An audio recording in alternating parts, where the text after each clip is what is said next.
नमस्कार दोस्तों, विदर्भ सम्राट न्यूज़ चैनल में फिर एक बार आपका स्वागत करते हैं। जैसे कि हर एक बार नए मुद्दे को लेकर हम आपके सामने उपस्थित हुए हैं। आज भी नया मुद्दा है। हमारे साथ में है राजनीतिक विशेषज्ञ श्री शैलब्रज अग्रवाल। सर, एक बार विदर्भ सम्राट न्यूज़ चैनल में आपका हार्दिक स्वागत है। बहुत बहुत धन्यवाद आपको। सर, गोंदिया को जैसे चावल नगरी कहा जाता है, लेकिन विदर्भ में जो चावल का उद्योग है खतरे में माना जाता है।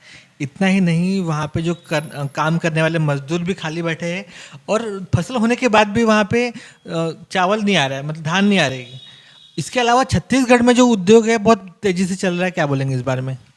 छत्तीसगढ़ 11 जिलों का प्रदेश है और पूरे 11 जिलों में धान का उत्पादन होता है, बड़ी बड़ी मात्रा में होता है। और चावल उद्योग भी पूरे 11 जिलों में है। जबकि महाराष्ट्र में 36 जिलों का महाराष्ट्र है, उसमें 36 जिलों में 5 जिले जो हैं वो धान उत्पादक जिले हैं और 5 जिलों में चावल उद्योग है। गोंदिया, भंडारा, नागपुर, गढ़चिरौली और चंद्रपुर, ऐसे 5 जिलों में ही हैं। तो वो 11 जिलों वाला फल फूल रहा है प्रदेश। यहाँ 36 में जब 5 जिले हैं तो 5 जिलों वाले की कौन सुनेगा? 31 जिलों वाले की सुनेंगे ना। महाराष्ट्र के नेता जो है 31 जिलों में जो पैदावार होती है उस पर ध्यान देते हैं। 5 जिलों की कोई वैल्यू नहीं है।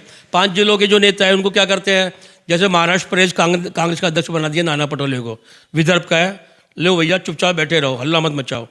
तुम्हारे सुधीर मुनगंटीवार मंत्री पहले प्रदेश अध्यक्ष थे, अभी बावनकुले मंत्री प्रदेश के अध्यक्ष है, विदर्भ से है वो। तो और देवेंद्र फडणवीस पहले सीएम थे, अभी डिप्टी सीएम है, लेकिन सीएम के बराबर के ही अभी भी, आज भी वो नाम के डिप्टी सीएम है, लेकिन सीएम है वो।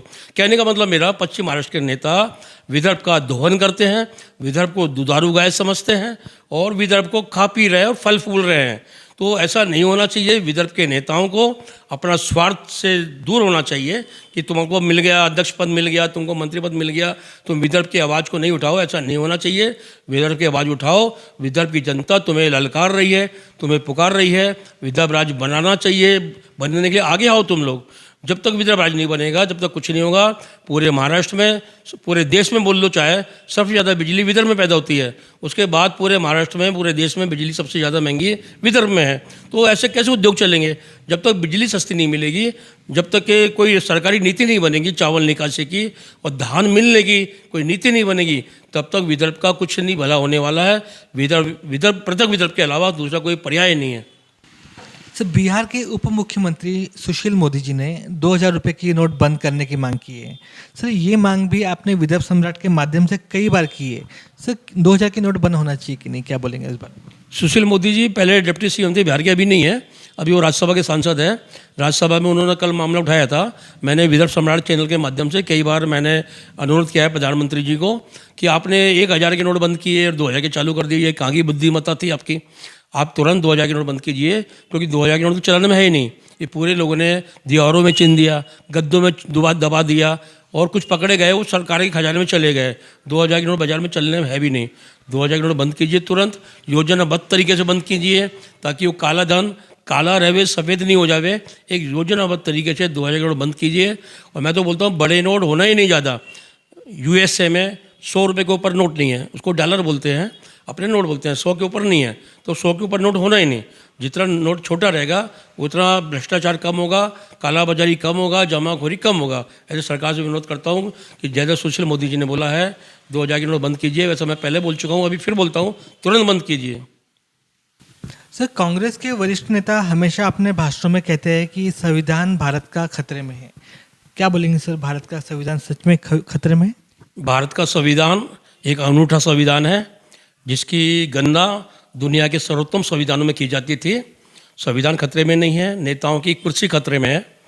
नेताओं को लग रहा है कि साला संविधान से काम चल रहा है अभी, तो हमारी कुर्सी चले जाएगी। तो जबकि संविधान 26 जनवरी 1950 को 11 लोगों की कमेटी ने, जिसके अध्यक्ष देश के प्रथम राष्ट्रपति थे डॉक्टर राजेंद्र प्रसाद, अध्यक्ष थे संविधान सभा के, और डॉक्टर बाबा साहब आम्बेडकर ने नेतृत्व किया था संविधान सभा का। अध्यक्ष भले ही राष्ट्रपति थे, तो उनके नेतृत्व में संविधान बना था। 26 जनवरी 1950 को लागू हुआ। उसके बाद में आज तक 104 बार संविधान को संशोधन किया है।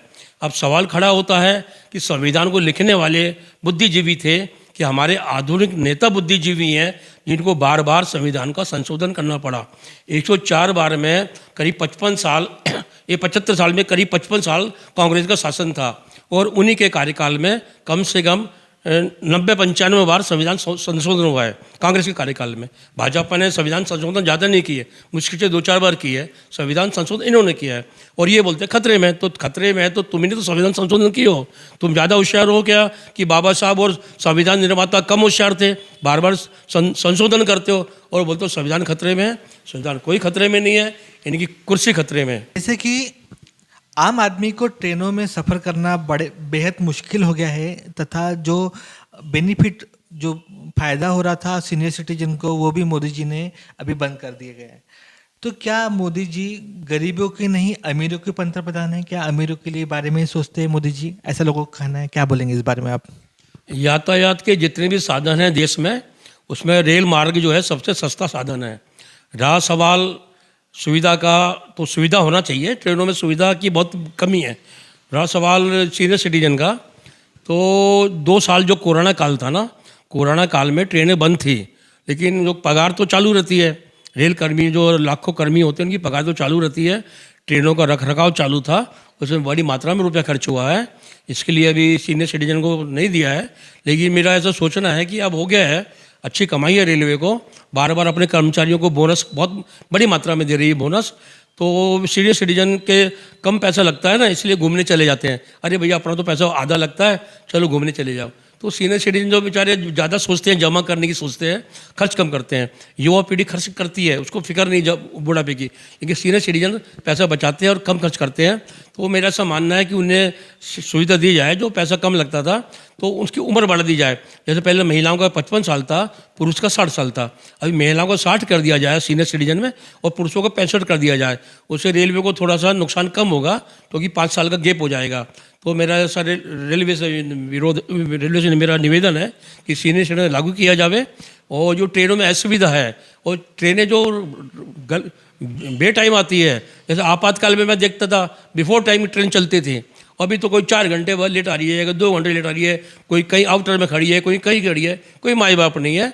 इसलिए जैसा आपातकाल में ट्रेनें चली थी, वैसे ही आपातकाल समझकर ट्रेनों को चलाया जाए। मेरी इसे विनती है रेल प्रशासन से।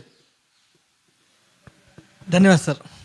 दोस्तों, आज का यह विशेष एपिसोड आपको कैसा लगा जरूर हमें सूचित करें। अगर आपको हमारे एपिसोड सही में अच्छे लगते हैं तो लाइक करें, शेयर करें और सब्सक्राइब करना बिल्कुल ना भूलें। अगर आप हमारा एपिसोड सब्सक्राइब करते हैं, विदर्भ सम्राट को सब्सक्राइब करते हैं, तो आने वाले वीडियोज़ आपके मोबाइल पे तुरंत आएंगे। इसलिए देखते रहिए विदर्भ का नंबर 1 चैनल विदर्भ सम्राट। धन्यवाद।